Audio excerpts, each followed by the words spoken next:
Bienvenidos. Tema: genu recurvatum y genu flexo.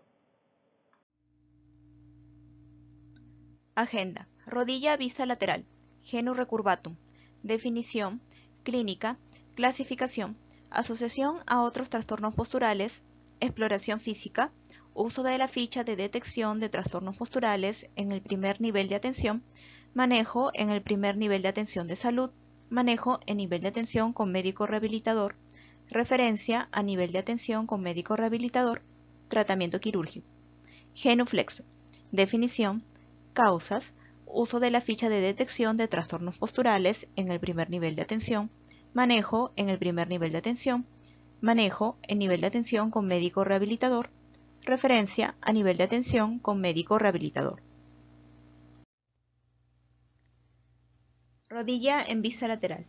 Es preciso tener en mente la imagen anatómica de una rodilla en condiciones normales, para a partir de ello poder diagnosticar las condiciones patológicas que se pudieran presentar. Podemos observar en la diapositiva una rodilla en vista lateral en alineación normal. Esta imagen correspondería al plano sagital.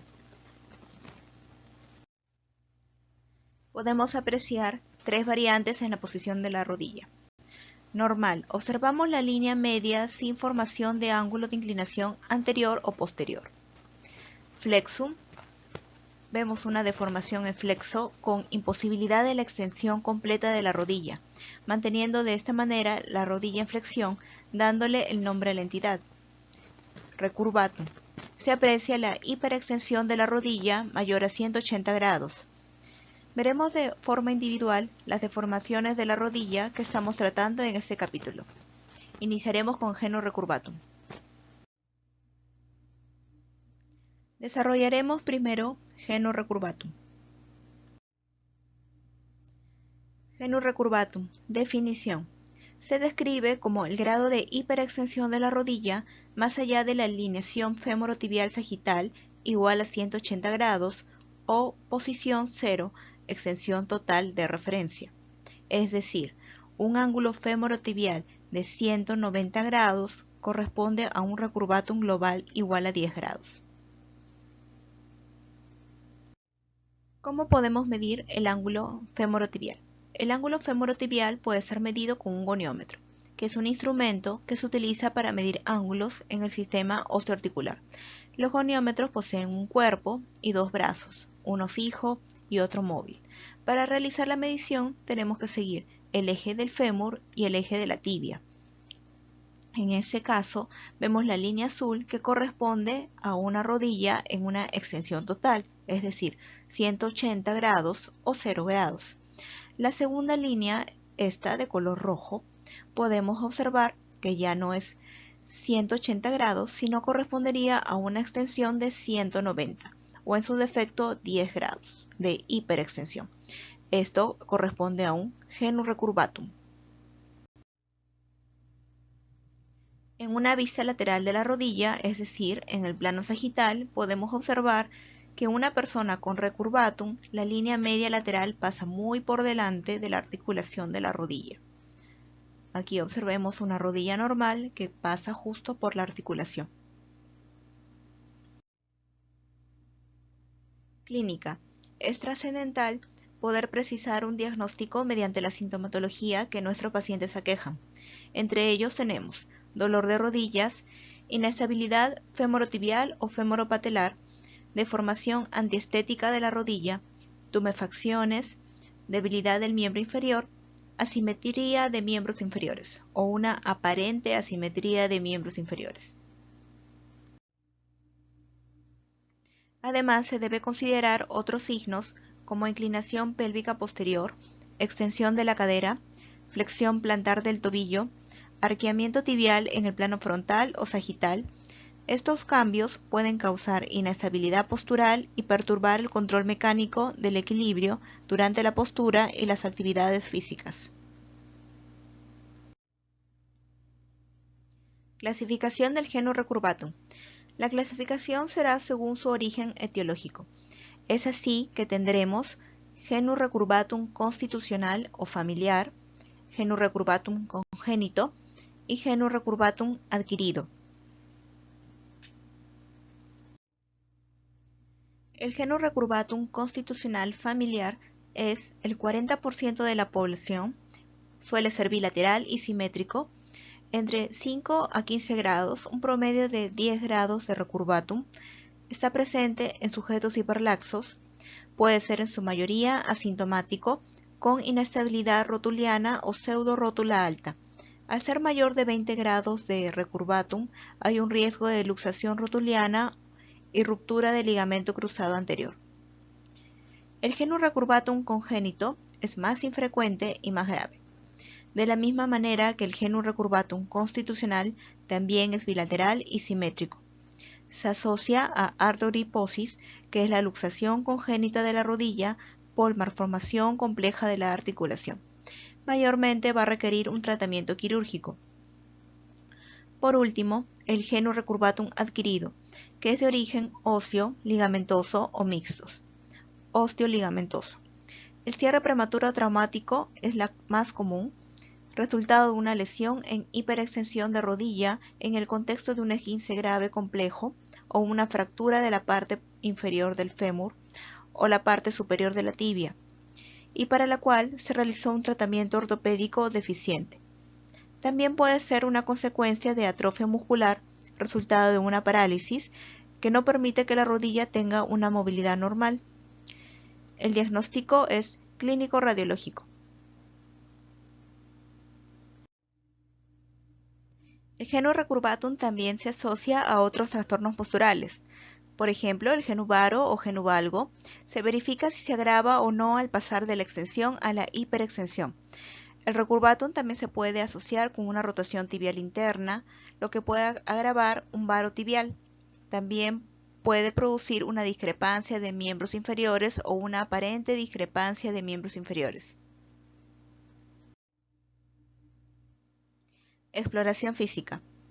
A continuación, en la exploración física, apreciaremos que, en todos los casos, debe valorarse la simetría como principal indicador de tratarse de un defecto constitucional o contrariamente patológico, explorar de manera bilateral y comparativa.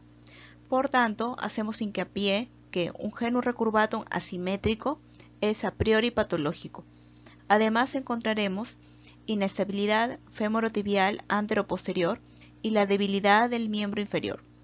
Disminución del brazo de palanca de la articulación femoropatelar, atrofia del cuádriceps, dificultades para caminar sobre una superficie regular y para practicar deportes, desigualdad de los miembros inferiores, pseudoalargamiento del miembro inferior, signo de un genus recurvatum asimétrico.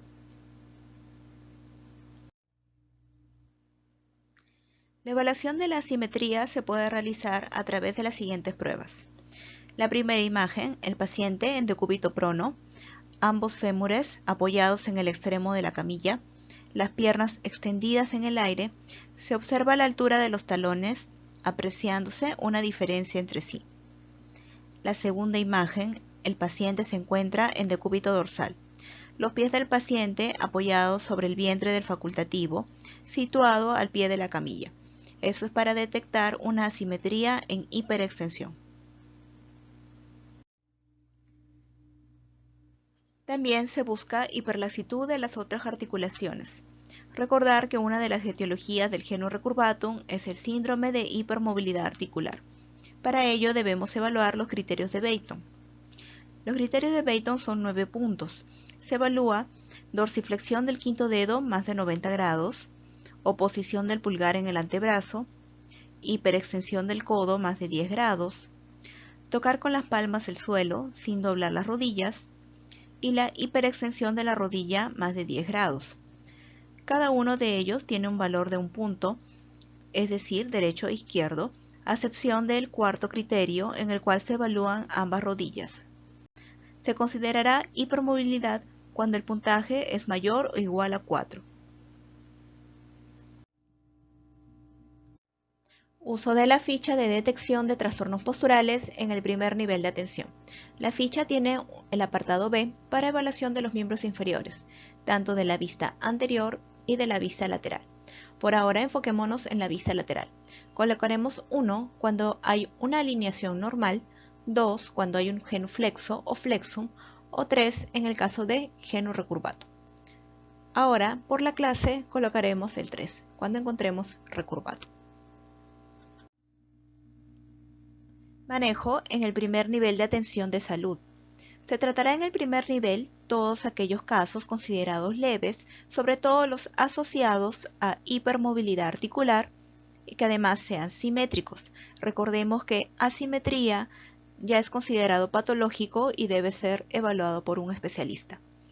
Dentro del tratamiento preventivo incluye la educación sanitaria y dietética, es decir, el control del peso, y actividad física, ejercicios de fortalecimiento de miembros inferiores. Una buena actividad deportiva es manejar bicicleta, ya que ayuda al fortalecimiento de los miembros inferiores. Manejo en nivel de atención con médico rehabilitador. Se tratarán todos aquellos casos considerados patológicos, es decir, casos severos, genu recurvatum asimétricos y aquellos que produzcan sintomatología, dolor y discapacidad. Dentro del tratamiento conservador, el médico rehabilitador indicará ejercicios fisioterapéuticos y en los casos más severos, el apoyo de ortéticos y férulas. Dentro de los ejercicios fisioterapéuticos, indica ejercicios de fortalecimiento de los músculos flexores de la rodilla, como el sartorio, bíceps femoral, semitendinoso y semimembranoso.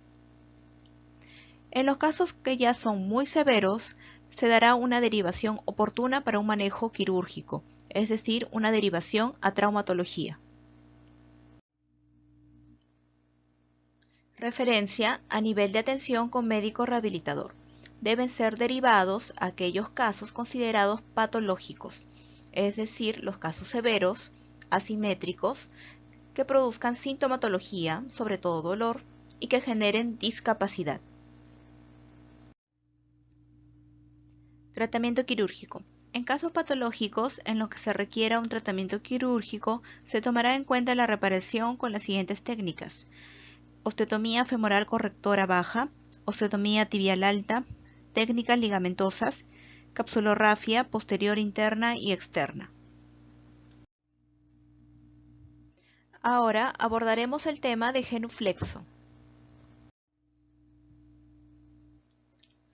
El genuflexo se define como una deformidad en la cual la articulación no puede realizar una extensión completa y por lo tanto se encuentra de forma permanente en una posición de flexión, por lo que el paciente tiene una dificultad para mantener una postura en decúbito supino, ya que los muslos no descansan completamente sobre la cama y la presión se concentra en los talones y el sacro, por lo que supone un importante factor de inestabilidad. Es por lo tanto la deformidad inversa al genu recurvatum. Aquí tenemos una vista lateral. En esta imagen podemos observar a la rodilla en el plano sagital y vemos cómo están en flexo. En este caso apreciamos que la línea media lateral pasa muy posterior a la articulación de la rodilla. En una persona normal debería pasar justo por el eje de la articulación. Genuflexo, causas. ¿Qué causas podrían generar un genuflexo? Origen congénito, adquirido en el periodo intraútero, consecuencias de una artrosis, consecuencias de parálisis muscular y consecuencias de una inmovilización prolongada. Uso de la ficha de detección de trastornos posturales en el primer nivel de atención. Nuevamente, en nuestra ficha podemos observar desde la vista lateral. Si el paciente tiene una alineación normal, colocaremos el número 1, 2 en el caso de encontrar genuflexo o flexum, o 3 en el caso de encontrar genu recurvatum. En este caso, al ser la clase de genuflexo, colocaremos el 2. Manejo en el primer nivel de atención de salud. Aquí deben ser tratados todos aquellos casos de genuflexo reductible mediante algunas pautas de postura y observación. En aquellos casos donde el paciente tenga algún antecedente, debe ser necesario sí la evaluación por un especialista, así que es mejor derivar. Manejo en nivel de atención con médico rehabilitador. Se tratarán todos aquellos casos de genuflexo donde haya una deformidad irreductible, aquellos antecedentes de importancia, por ejemplo, alguna alteración en el desarrollo, como la parálisis cerebral, asociación con alteración del tono muscular, como rigidez, hipertonía. En estos casos, el médico rehabilitador indicará desde medidas posturales, ejercicios fisioterapéuticos y el apoyo de ortéticos. Referencia a nivel de atención con médico rehabilitador. Deben ser derivados todos los casos de patología irreductible o que tenga cierto grado de aumento de tono muscular y o rigidez. A continuación, la bibliografía utilizada para la presentación.